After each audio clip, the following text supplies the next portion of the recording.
Yes, game yang pertama, match kedua kita. EVOS Legends versus Onyx Indonesia. Dan terlihat ya, dimana untuk kali ini EVOS ada di sisi mirroring yang berbeda dengan tas dari dan juga Kairi di sisi yang bersamaan. Dimana untuk kali ini Keyboy, Sans masih untuk berfokus melakukan secepat-cepatnya clearing minion agar Sans dengan power hero-nya itu Valentina bisa ngasih Pokemon damage yang lebih pedih ke arah Jump. Dan cut wave-nya kali ini Boots bahkan langsung start menuju ke arah bawah untuk langsung memberikan pressure ke arah Kramer yang dimiliki sama Tas. Jadi Tas mau nggak mau harus terpaksa untuk mencari tempat farm lain sehingga nantinya level keempat ini agak sedikit kesulitan bagi Basha ketika Little Wonder ini diamankan oleh Kairi. Ya, dan lihat juga pergerakan dari Kiboy ya. Kiboynya ngejagain Kramer yang dimiliki sama Kairi agar nggak bisa diambil sama Tas yang sebisa aja dia langsung loncat ke arah jungle milik Kairi. Oke, dan bahkan di arah top lane melihat Brans melakukan dominasi atas seorang cewek ini membuat seorang cewek juga benar-benar sulit banget untuk bisa bergerak.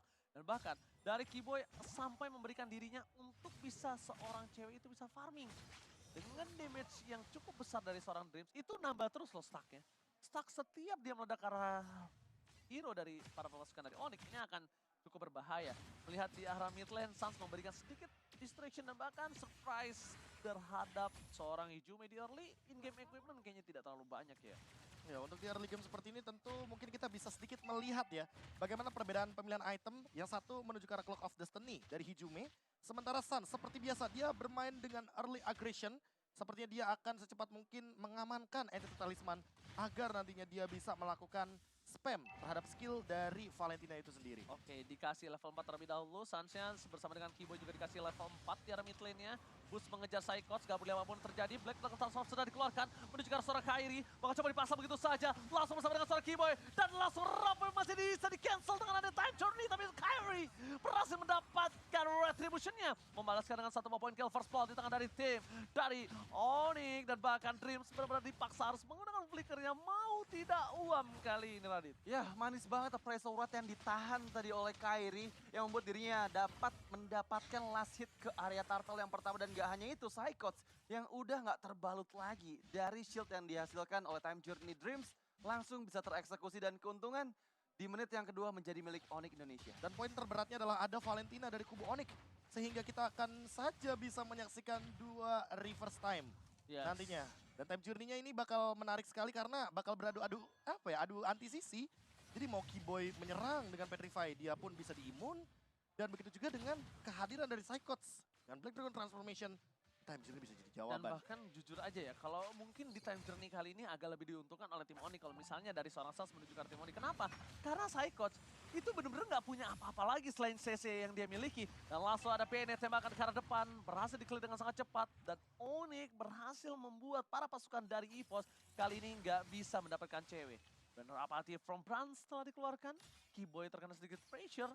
Dan bahkan ini power dari Brans, dia menang catch up dengan adanya Beatrix di arah top lane Radit. Ya, tadi sempat 4-man moves dari EVOS Legends tapi sayangnya mereka belum bisa mendapatkan hasil yang maksimal. Masih belum ada point kill untuk ini di 3 dia. menit yang pertama, tapi inisiasi dimulai dari Onyx. Oke, Time journey. Time journey. Dan tentunya melihat adanya Sans memegang time journey, seperti kata Profesor KB akan ada 2 time journey dan tentunya ini akan menjadi keuntungan dari tim Onyx berada di arah turtle yang berikutnya. Wah, kalau kita berbicara turtle yang berikutnya itu di top lane.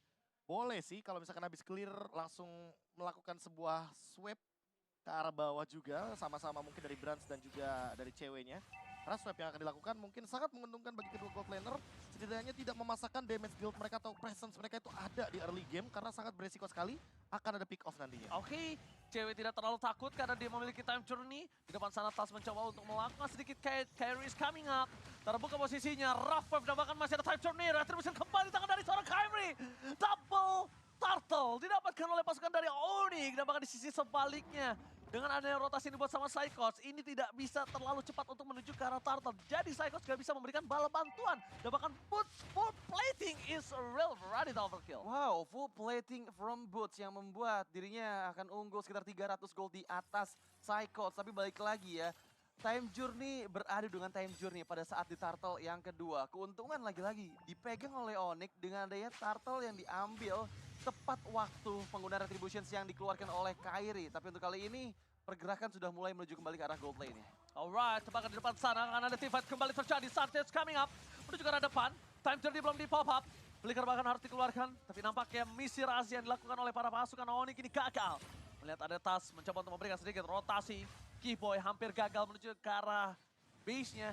Dan Tas masih bisa memberikan damage terhadap seorang cewek di arah top lane. Cewek bahkan harus mundur, Radit. Iya, tapi Boots lihat selalu cutting minion di sisi jauhnya. Yang ngebuat Psychots kalau misalnya dia mau join ke arah teamfight-nya, dia bakal dilema karena sisi jauhnya bakal dihancurkan. Dan yes, objektif auto turret pertama untuk Onyx ID, meskipun dari EVOS Legends pun mendapatkan satu auto turret di bagian top lane. Itu dia, rudal yang disiapkan Onyx untuk Beatrice dari seorang Brands. Ya, apalagi ini bener-bener counter play-nya turret dibalas turret ya. Walaupun cewek harus kehilangan satu buat turret di arah top lane, tapi nggak akan masalah juga karena mereka mendapatkan satu objektif di bawah. Golden Staff on the way dari cewek, tapi Blade of Despair sudah ada di tangan dari Brands. Ya. Sehingga secara damage tentu, untuk damage per second itu sendiri Brands lebih diunggulkan sampai saat ini. Hanya saja, dia seolah dipaksa untuk bikin Wind of Nature. Ketika nantinya Boots sudah pasti akan melakukan zone out kepada Brands. Iya, Kairi berhasil dapat? mendapatkan purple buff. Lagi Kairi udah coba diusir oleh seorang Brands. Tapi ada nampaknya memang terlalu bandel dari Kairi ini. Tapi informasi yang pasti sudah diberikan adalah Tas tidak memiliki satu buah cover lagi. Karena Psychots harus masuk ke dalam, Retribution harus dimenangkan oleh Tas. Dan bahkan kali ini Kairi lagi! What? Kairi lagi! Dia Wow. mendapatkan turtle-nya. How come? Dan bahkan mencoba dipasang teamfight kembali dengan ada Rampage membuat seorang Psychots hilang. Double kill didapatkan oleh para pasukan dari Onyx. How come, Radit? How come? Wow, tadi kita lihat ya, Retributions masih belum ready di tangan Kairi, tapi ya sepertinya appraisal Wrath di waktu yang tepat yang langsung bisa mendapatkan last hit ke arah turtle yang ketiga dan perfect turtle untuk Onyx. Tapi kali ini pergerakan dari Onyx nggak cuman di area objektif turtle aja, mereka langsung mempanis player-player yang terlihat dan dari instant replay-nya kita bisa lihat. Ini, terlalu banyak sisi power adalah jawabannya. Jadi tasnya pas selesai di knock up itu baru Retribution. Dan itu sudah cukup terlambat karena memang turtle-nya sudah di-secure terlebih dahulu oleh kawanan Onyx. Dan ini dia Aperture Ward yang terakhir. Double kill diamankan oleh cewek, jadi benar-benar merupakan poin yang begitu penting dan secara level bahkan cewek lebih unggul dibanding Brands yang memenangkan match up di arah top lane. Oke, bakal coba ditabrak begitu saja oleh seorang Kairi. Di depan sana langsung ada cewek memberikan seluruh DJ spin-nya. Langsung menuju ke arah satu Tas dan dilumat. Dan kalau dari gold difference dan kalau dari levelnya, jujur, Baxia udah nggak bisa lagi catch up sama Kari kalau udah perbandingan seperti ini. Iya, itu bakal langsung Udah nggak dimakan bisa. juga sih. Karena tadi yang kita lihat ya udah ada golden staff di tangan cewek yang membuat Spirit Wheel-nya benar-benar bisa maksimal untuk memberikan damage kepada hero-hero frontline dari EVOS Legends. Ya, apalagi udah jadi golden staff-nya juga, cewek makin lebih berbahaya dan mematikan dengan pasif yang ia miliki, Demon Hunter Sword. Lengkap sudah item attack speed-nya, bahkan ada Raw Wave dan Kairi hampir saja mendapatkan Hijume, untungnya masih ada Astral Recall. Oke, time journey sudah di pop up oleh Drift dan itu informasi yang sangat mahal. Ini akan membuat Onyx ada chance lebih besar mendapatkan inner turret ke terakhir karena tersisa satu inner turret saja di bagian mid lane dan dari segi equipment-nya. Itemnya sih udah lengkap banget dari cewek. Dia juga unggul sekitar 1.300 sampai 1.600-an daripada sosok Brands. Dan lihat boots-nya sekarang hanya untuk men-zone out saja. 4 pemain bahkan terpicu di arah bawah. Lord kayaknya bakal jadi free karena terlalu banyak komposisi player EVOS di bawah. Split push pun masih bisa dihadirkan oleh Boots. Sehingga hal ini membuat EVOS cukup ragu untuk melakukan kontes. Iya, ini pemilihan Masya sebenarnya bagus banget sih. Pertama karena dia bisa split push dan kita tahu ya Masya hero yang kuat banget. Dia nggak perlu recall untuk mendapatkan HP-nya. Dia masih bisa memberikan pressure terus-menerus apabila Psychots-nya udah mulai menjalankan misinya. Karena kita tahu misi dari Psychots adalah flanking, cari backliner dari Onyx. Tapi itu dibuat susah dan dilema dengan adanya Masya. Masalahnya itu tugasnya Boots juga, dia bakal flank ke belakang. Dia bakal mencoba untuk menggunakan Thunderclap-nya hanya untuk seorang Brands. Covernya hanya ada Tas di sini. Sisanya Dreams. Dreams harus sebijak mungkin bisa mengeluarkan time journey-nya. Kalau tidak, tentu di sini Suns yang akan lebih diunggulkan dengan time journey yang ia copy dari IMU. Panas banget terkena bikin ada seorang Suns. Bahkan itu Tas loh yang terkena seperempat damage yang telah dikeluarkan. Dan bahkan para pasukan dari tim Onyx, mereka bakal coba untuk melakukan team fight kali ini. Keyboy memaksa untuk mendapatkan satu buat time journey, tapi tidak dikeluarkan begitu saja dengan cukup instan. Keyboy ke arah belakang, time journey telah dibuka dan ternyata trigger telah terjadi kali ini Profesor KB. gagal mendapatkan satu buah poin kill dari seorang Keyboy karena Dreams kembali lagi berhasil mendapatkan time journey di saat dan momen yang tepat. Tapi balik lagi ketika selamat mereka nggak punya short skill, lihat di kiri. Cuma ada Psychos di sana yang punya Black Dragon Transform. Ya, dan ini akan cukup sulit untuk EVOS Legends karena kita tahu dari source spell yang diberikan sama Onyx ini masih available semua ya. Mereka masih bisa untuk melakukan prolong team fight karena mereka masih ada chance yang besar, terutama dari seorang Keyboy yang dari tadi inisiasinya selalu digagalkan oleh time journey, tapi sekarang beberapa detik ke depan belum ada time journey di tangan Dreams. Masalahnya dalam posisi ini ya, dalam posisi disengage. Sun sebenarnya nggak punya backup yang begitu bagus ketika dia melakukan recall di depan kubu EVOS. Ini pertanyaannya, apakah mereka akan mencoba untuk melakukan sebuah serangan atau engage terhadap Suns? Mereka tidak memberikan poking damage sedikit pun, sehingga membuat Suns lihat dia dengan mudahnya melakukan dodge terhadap semua utility yang dilemparkan dari kubu EVOS Legends. Iya, tapi tadi hampir aja ke pick off sih Keyboy-nya ya. Untungnya masih ada Thalassophobia yang membuat HP-nya regen kembali.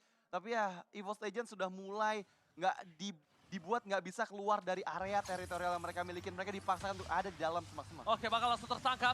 Time journey telah dikeluarkan. Keyboy menunggu di sana. Ramp wave dikeluarkan. Dan bahkan para pasukan dari Onyx mereka melakukan sedikit sandwich gaming. Membuat Keyboy masih bisa selamat. Boots bahkan terperangkap di depan sana. Fokus menuju ke arah turret. Gak boleh apapun terjadi. Boots akan coba dihajar begitu saja. Dan nampaknya tidak cukup damage untuk bisa menumbangkan seorang Boots. Itu benar-benar ditungguin bahkan sampai dengan time journey-nya pun muncul.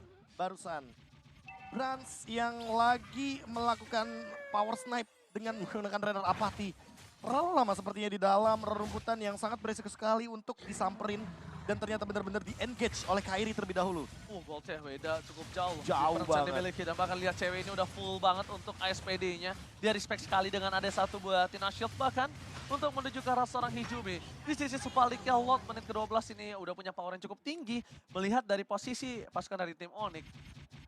Mereka punya hampir dominasi seluruh laning yang dimiliki di line of down kali ini. Walaupun dengan satu turret di arah top lane udah dipecahkan.